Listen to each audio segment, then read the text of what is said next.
Ang una sa mga ito, ang pulang sinigang.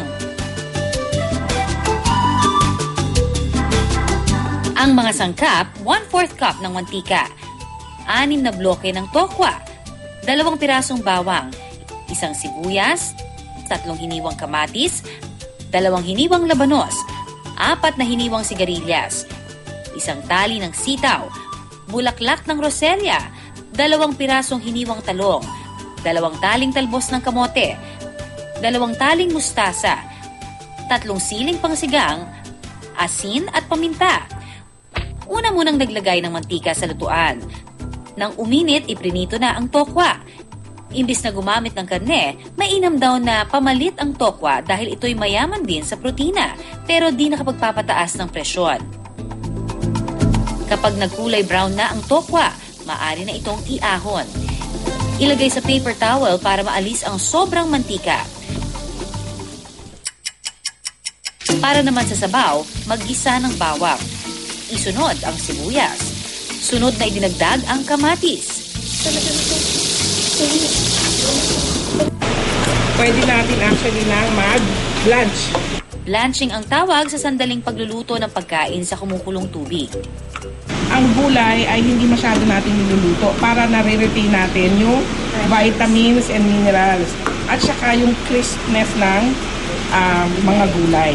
Isunod na rin ang iba pang gulay tulad ng sigarilyas, sitaw, talbos ng kamote, mustasa, at nang medyo kumulo na ang sabaw, idagdag na ang bulaklak ng rosella na siyang pampapula ng sabaw. Ito yung pampaasin natin. Ito ay high in pectin at saka ito rin ay cancer fighting. Nag-eliminate siya ng growth ng tumors. Ito ay anti-inflammatory. So, sa may ulcer, nakakatulong din siya. Sa akin yan, Chef. Yun. Ang siling pansigang naman, inihaw para mas lumabas ang lasa. At wala pang 15 minutes, tapos na ang sinigang na pula.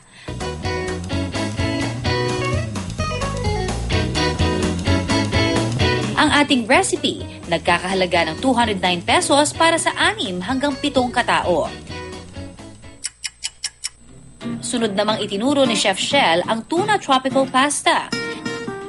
Ang mga sangkap, kalahating kilo ng macaroni pasta, 1 kutsarang mantika, 2 kutsarang lemon o kaya pure calamansi juice, 1 lata ng tuna, kalahating tasang pineapple chunks, 1/4 grated cheese, 1 soy at paminta. Una munang nagpakulo ng tubig, pagkatapos inilagay na ang macaroni. Pagkaraan ng 3 to 4 minutes, iniahon na ang lutong macaroni. Bago ihalo ang iba pang mga sangkap, nilagyan muna ito ng kaunting mantika para hindi magdikit-dikit. Inilagay na ang lemon juice bilang dagdag pampalasa. Binudburan din ng paminta. Inihalo ang tuna. Ang tuna mayaman sa omega-3 na nakakatulong sa ating puso na labanan ang sakit. Maging sa pagpapababa ng bad cholesterol sa ating dugo, okay din ito. Sunod namang inilagay ang pineapple chunks. Ang pineapple kasi is rich in antioxidants, high in fiber. So, nakakatulong yan, magpababa rin ng alta presyon. So, yung may mga hypertension, nakakatulong yan. And also good for the heart. Queso, cheese. Yan. Mapabata, mapamatanda.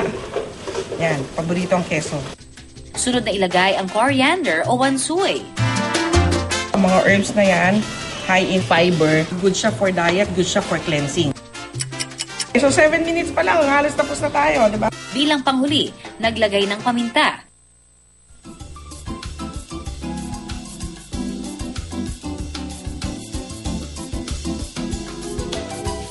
Sa halagang 181 pesos, mayroon ka ng tropical tuna pasta para sa 4 hanggang 5 tao.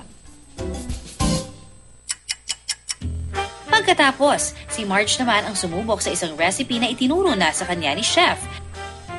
Fish fillet with basil, tomatoes, and onion. Ang mga sangkap, 1 tasang harina, cream dory fillet o kaya kahit anong isdang di matinik, 1/4 cup ng mantika, kamatis, sibuyas na puti, basil leaves, butter, asin at paminta. Una munang nilagyan ng asin at paminta ang harina. Tsaka ipinagulong dito ang cream dory fillet. Pinainit ang mantika. Iprinito ang cream dory fillet hanggang maging golden brown.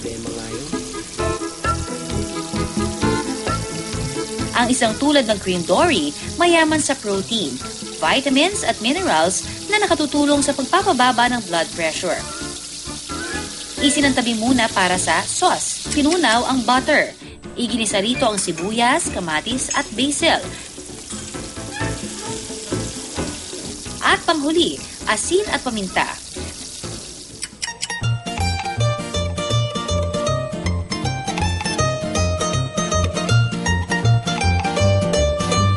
Ang ating recipe, nagkakahalaga ng 205 pesos para sa 5 hanggang 6 na katao.